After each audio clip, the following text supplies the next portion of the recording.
Halo semuanya, Assalamualaikum. Selamat datang di channel aku. Dimana di channel aku ini aku cerita tentang skincare, minimal makeup, dan kadang juga my motherhood journey.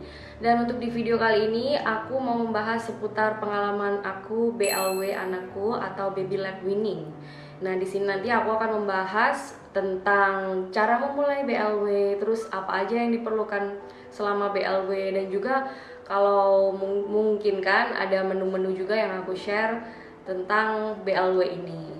Nah, kalau kalian termasuk salah satu dari orang tua yang berencana untuk memulai BLW kepada anak kalian, kalian bisa tonton video ini sampai habis dan jangan lupa di like dan subscribe.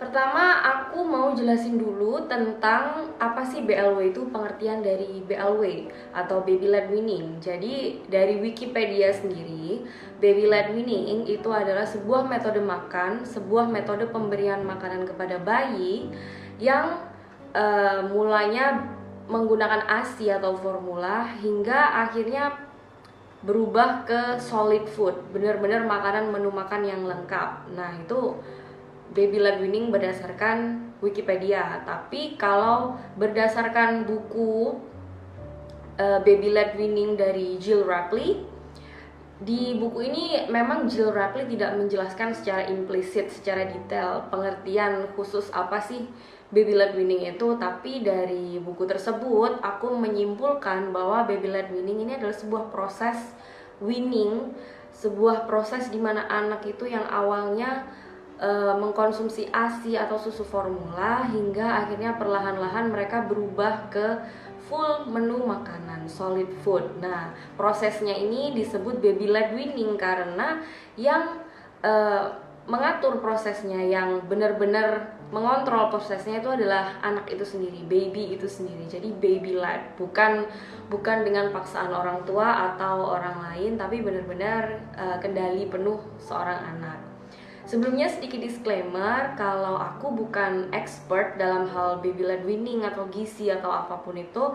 Yang aku akan ceritakan kali ini pengalaman aku, benar-benar resmi pengalaman yang aku rasakan ya. Jadi sejak usia 8 bulan anak aku udah baby led weaning, dan sekarang usianya udah 2 tahun, kurang lebih 28 bulan. Jadi yang aku share di sini adalah murni pengalaman aku dan juga beberapa hal yang aku baca dari buku gitu. Jadi emang aku bukan seorang yang ahli, expert, tapi kalian bisa ambil pengalaman dari apa yang aku ceritakan kali ini. Nah, sedikit cerita pengalaman aku tuh, jadi Gladys, anak aku dulu waktu awal MPASI, yaitu 6 bulan, dia sama sekali nggak mau makan, bener-bener yang nggak mau makan. Aku udah bikinin berbagai jenis bubur, berbagai jenis puree, tapi benar-benar dia itu muntahin, kayak dilepeh-lepeh gitu loh dia, gitulah pokoknya.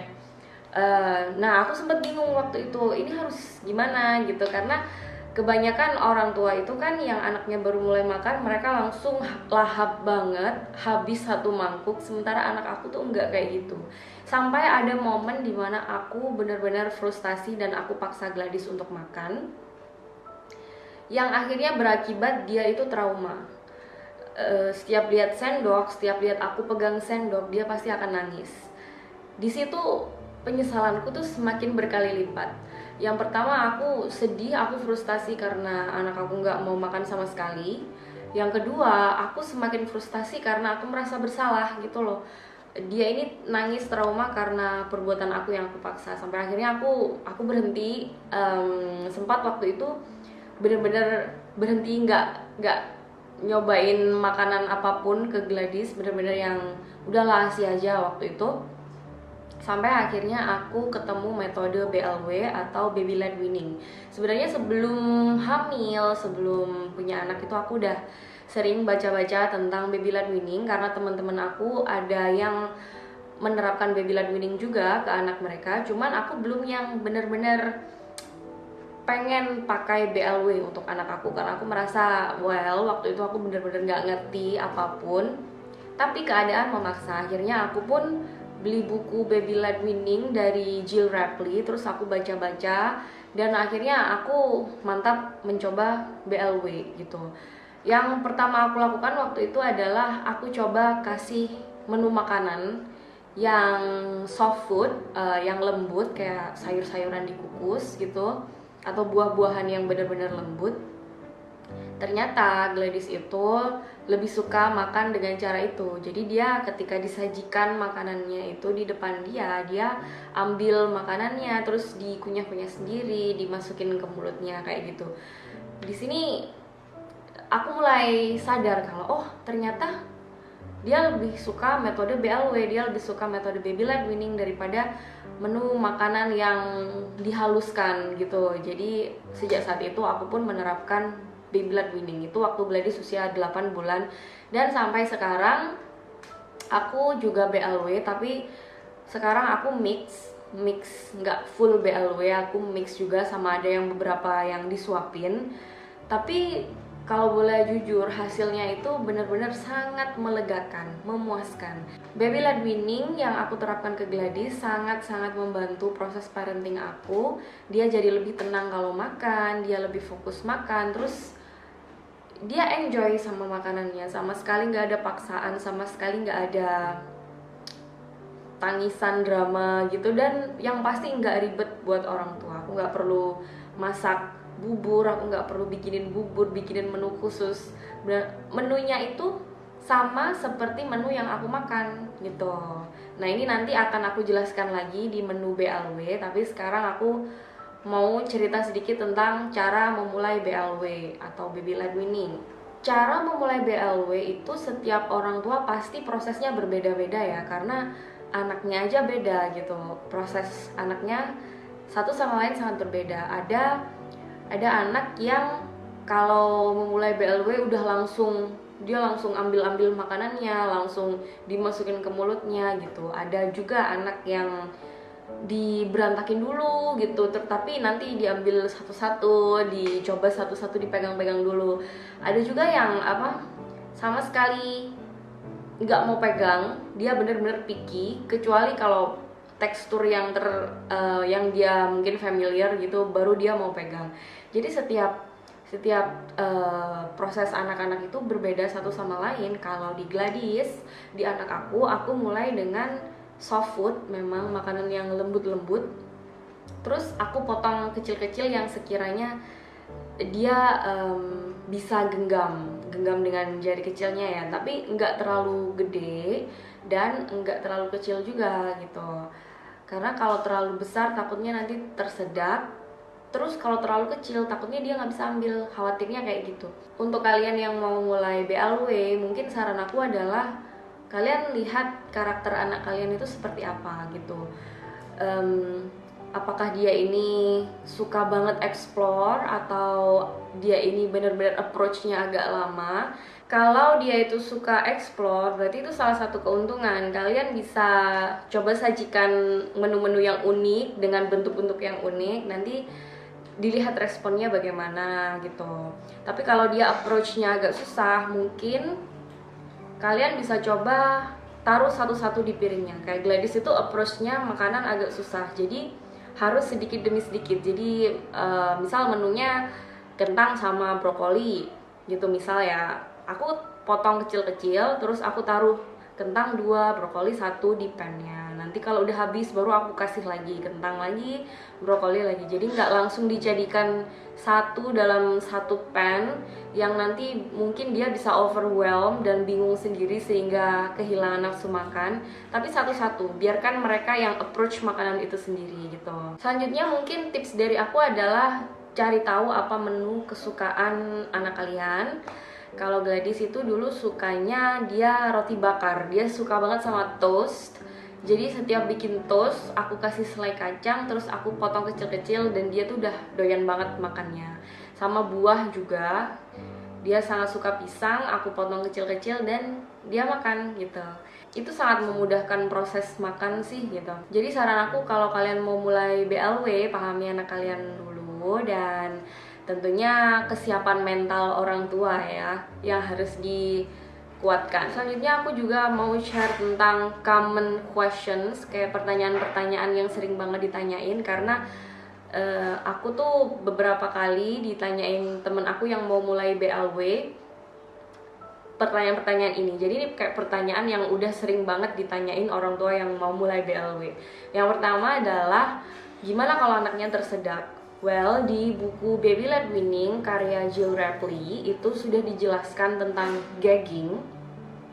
Jadi proses gagging ini adalah ketika anak itu makan terus dia kayak gitu loh, paham gak sih? Gitu, dia kayak seolah-olah tersedak tapi enggak tersedak karena makanannya itu belum sampai ke dalam tenggorokan. Jadi kalau di buku Baby Led Weaning Jill Rapley, beliau menjelaskan bahwa sensor gagging seorang bayi itu memang posisinya agak ke depan lidah, beda sama kita yang udah dewasa kan posisinya agak ke belakang. Kalau bayi itu agak di depan untuk mengantisipasi agar makanan tidak masuk terlalu jauh. Sehingga kalau anak kalian gagging gitu, hal yang pertama harus kalian lakukan adalah tidak panik. Dilihat dulu, karena pasti anak itu ada kok bedanya gagging sama tersedak. Kalau gagging dia cuman dia mengeluarkan makanan itu lagi, it's clear dan. Tapi kalau dia nggak keluar makanannya, itu berarti tersedak gitu. Nah di situ kalian harus panik. Tapi kalau dari pengalaman orang tua yang Baby Led Weaning sampai yang tersedak itu belum pernah sih. Gagging iya, tapi kalau tersedak enggak. Terus gagging ini juga merupakan satu proses yang baik, yang positif untuk anak agar dia paham seberapa besar sih makanan yang harus aku ambil gitu. Nanti dia akan belajar lama-lama, learning by doing ya. Oh ini kalau segini dia kebesaran, aku kebesaran, jadi aku harus kurangin ya, aku kunyah-kunyah aja gitu. Lama-lama dia akan belajar, karena ini juga dilakukan oleh Gladys. Awal-awal dia tuh makanan kayak misal waktu aku kasih buah pear, itu semuanya dimasukin ke mulut, yang mana itu dia kesusahan untuk ngunyahnya. Tapi lama-lama dia belajar, ini kebesaran, jadi aku gigit-gigit aja lah, nanti juga hancur sendiri gitu. Itu gagging itu adalah proses belajar, tapi aku sarankan kalau mulai BLW dan anak gagging, kalian juga harus siap sedia. Jangan yang dikasih makan terus ditinggal gitu. Ada baiknya kalian standby di dekat anak kalian biar nggak terjadi hal-hal yang tidak diinginkan. Yang selanjutnya adalah pemenuhan gizi. Jadi orang tua yang mau mulai BLW itu ragu apakah anak itu terpenuhi gizinya kalau pakai menu Baby Led Weaning. Mungkin ini wajar banget sih ditanyain karena orang tua di Indonesia tuh terbiasa dengan menu 4 bintang. Kalau dari buku Baby Led Weaning yang ditulis oleh Jill Rapley, pemenuhan gizi ini tergantung kepada orang tuanya. Yang disajikan di BLW itu apakah menu sehat juga atau cuma sekedar menu yang karbo-karbo aja gitu, nggak ada proteinnya gitu. Jadi kendali penuh pemilihan menu itu tetap ada di orang tua. Sementara kendali makannya itu ada di tangan si anak gitu. Jadi kita sebagai orang tua harus memastikan juga kalau makanannya itu bergizi. Mungkin pagi karbohidratnya apa gitu, kentang, terus bisa juga nasi kalau memang pakai nasi. Selanjutnya nanti pakai protein lauknya, jangan lupa sayur, terus sediakan juga buah gitu. Jadi memang kendali penuh atas menu BLW ini ada di tangan orang tua, sehingga kewajiban kita adalah untuk menyediakan menu yang terbaik, menu yang sehat yang terbaik gitu. Sama seperti yang gagging tadi, kita yang pegang kendali seberapa besar potongan makanan ini gitu harus disajikan. Karena kalau asal aja kita potongnya, asal ngasih aja, dia anak-anak juga bisa tersedak gitu, bisa gagging terus gitu.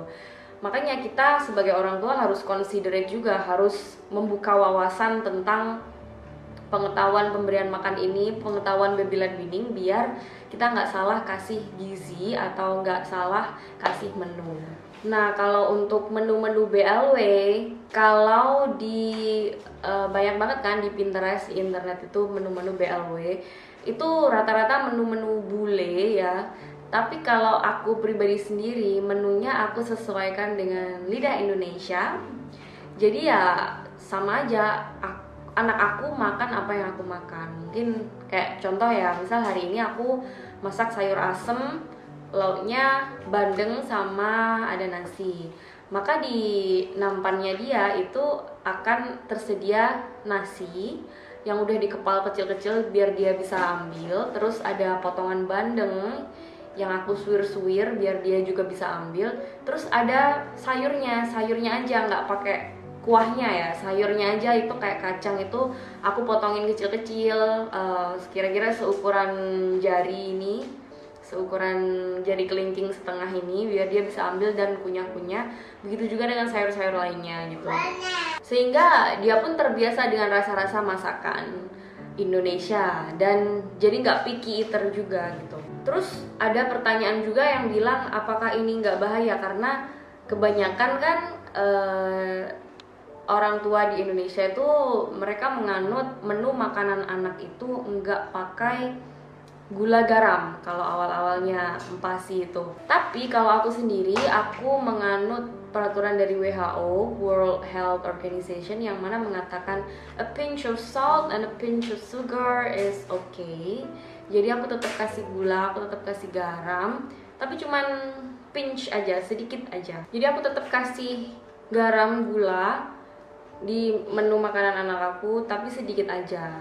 Cuman memang ini tergantung bagaimana orang tuanya sih. Kalau aku menu masakan rumahan aku itu memang nggak pakai penyedap, terus gula garamnya itu sedikit banget gitu loh, jadi tetap aman untuk anak gitu. Ada bagusnya juga sih ini, jadi orang tua tuh juga ikutan belajar untuk makan menu-menu yang sehat, biar nggak tiap hari yang santan dan gula garam yang penyedap rasa banyak banget gitu. Jadi memang selain anak yang berproses, orang tua juga berproses dengan baby-led weaning ini. Selanjutnya adalah perlengkapan untuk BLW, perlengkapan untuk baby-led weaning. Oke, untuk perlengkapan ini aku ini perlengkapan yang aku siapkan untuk Gladys ya. Jadi yang pertama adalah high chair. High chair ini adalah kursi makan untuk bayi. Jadi dia kalau makan wajib duduk di situ. Kalau sudah selesai baru boleh turun gitu. Tapi kalau di tengah proses makan dia memaksa untuk turun, ya udah aku turunin aja. Konsekuensinya udah nggak boleh lanjutin makan gitu. Tapi alhamdulillah dengan cara seperti itu dia jadi belajar kalau aku udah kenyang, aku mau turun gitu. Terus kalau udah turun dia tahu kalau nggak boleh minta makan lagi. Jadi kalau masih lapar dia akan tetap duduk di high chair-nya dia gitu. Tapi ada juga orang tua yang menyiapkan meja makan dan kursi kecil untuk anak mereka. Jadi mereka menyiapkan space gitu yang mana dia bisa makan sendiri, minum sendiri. Ini berbeda dari meja makan gitu. Ini juga bisa dipraktekkan kalau kalian mau mempraktekkan. Jujur saja aku sebenarnya tertarik dengan konsep meja makan kecil ini daripada baby chair, karena mereka lebih independen, anak-anak lebih independen, mereka tarik kursi sendiri, mereka beresin meja sendiri dan lain-lain seterusnya. Selanjutnya adalah piring. Untuk piring ini aku pakai Happy Mat dari Easy Peasy. Menurut aku itu sudah yang paling nyaman karena dia kan silikonnya itu benar-benar yang grade tinggi, bisa dibersihkan dengan mudah dan dia nempel banget gitu loh di area baby chair-nya Gladys, di mejanya Gladys, sehingga ketika dia makan itu waktu dia goyang-goyang, mungkin anaknya banyak tingkah atau gimana, itu nggak berantakan, nggak dibalik gitu loh. Kalau nampannya atau piringnya nggak nempel gitu di meja, khawatirnya kan dia masih banyak tingkah atau gimana, itu dibalik sehingga jadi berantakan banget gitu kan.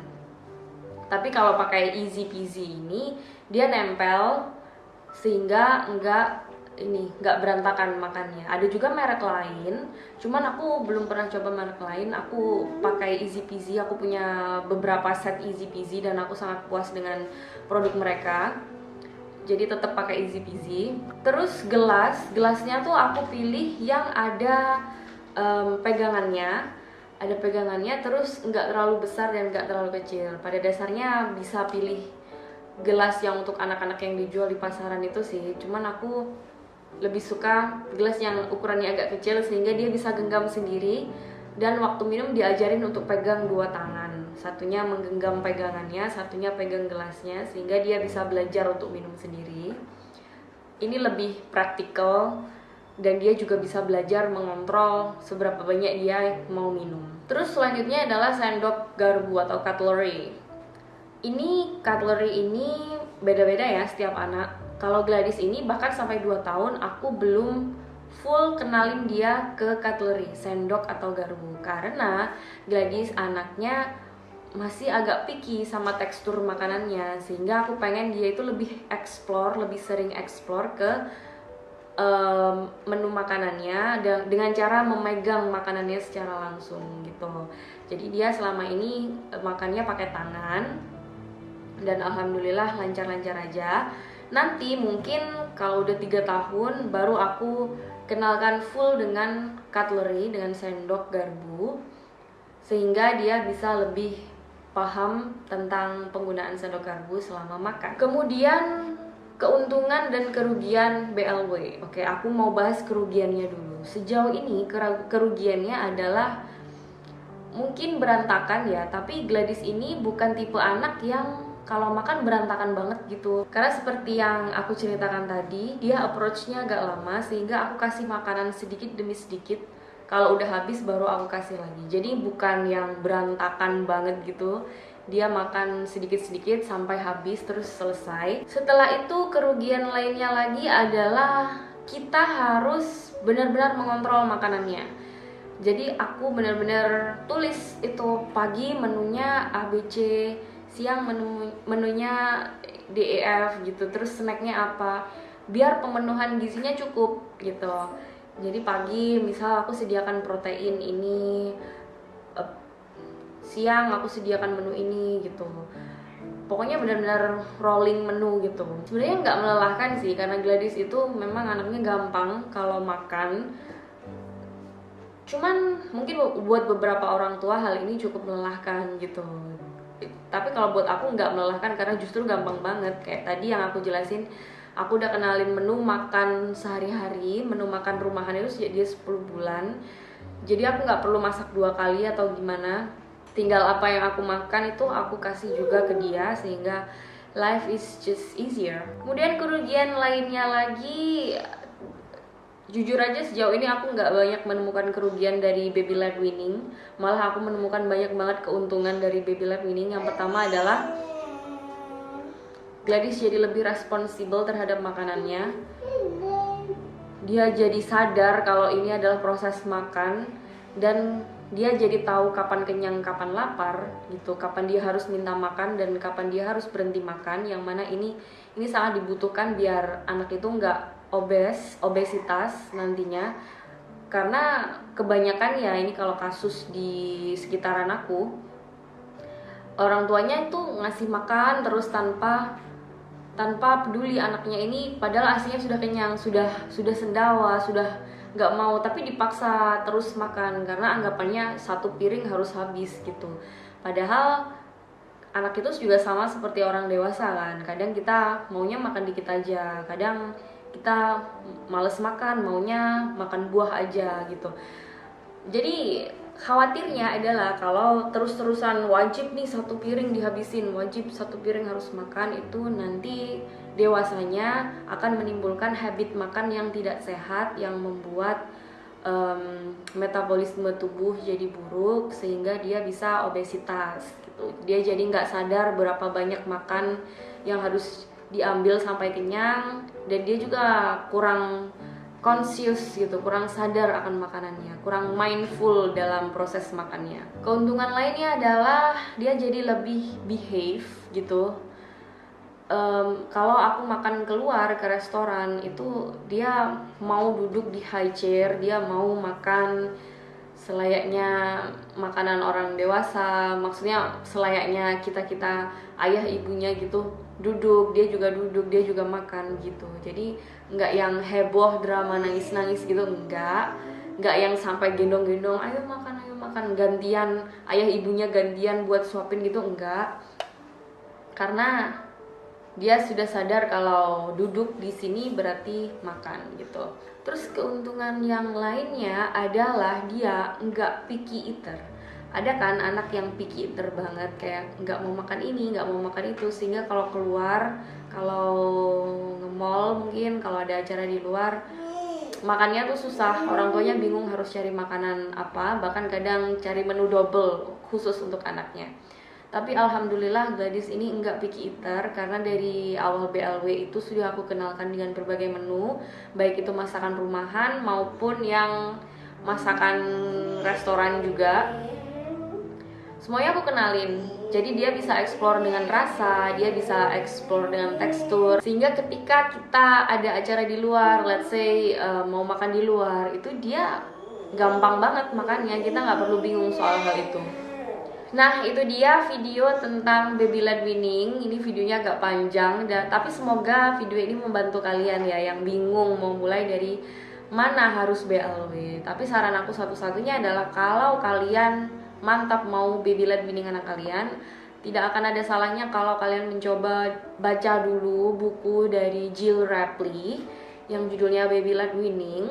Terus beliau juga bikin buku yang isinya menu-menu buat baby led weaning. Cuman kalau dari bukunya Jill Rapley yang menu baby led weaning ini rata-rata menunya agak kebulean sih. Kalau saran aku mix aja dengan menu-menu yang lokal Indonesia, tidak ada salahnya kok selama salt and sugar intake-nya bisa dikontrol. Nah, itu aja, sekian video hari ini. Terima kasih sudah menonton. Kalau video ini bermanfaat, jangan lupa like ya, dan juga subscribe, karena akan ada banyak konten yang berhubungan dengan motherhood journey, skincare, dan juga minimal makeup di channel aku. Terima kasih sudah menonton. Bye!